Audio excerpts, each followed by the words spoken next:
লাউয়ের একটা রেসিপি দেখাচ্ছি। অনেক রকম করে খেয়েছো তো, এরকম করে খাবে। ডুমো ডুমো করে আলু, ডুমো ডুমো করে লাউ দেবে, লাউ কাটবে, দিয়ে কষবে। এটাই হলুদ দেবো না, খালি লবণ দিয়ে কষলাম। এবারে এই বাটাটা দেবো, কাজু, তিল, চালমগজ, কাঁচা লঙ্কা আর তোমার সর্ষে, অল্প পোস্ত, আর কিছু দেবো না। আর নামাবার সময় চিনি দেবে, আর এই টক দই দেবে 1 চামচের মতো। এই টক দই দিয়ে কষে ভালো করে খাবে, রান্না করে আমাকে কমেন্টে জানাবে কেমন হয়েছে খেতে।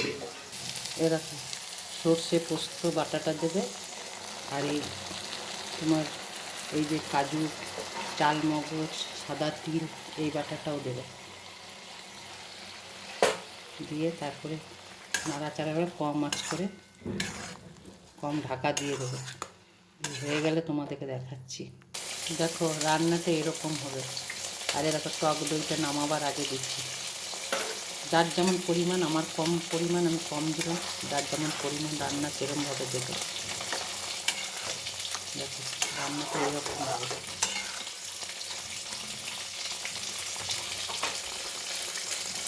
কেমন হয়েছে তোমরা করে খাবে, আমাকে জানাবে।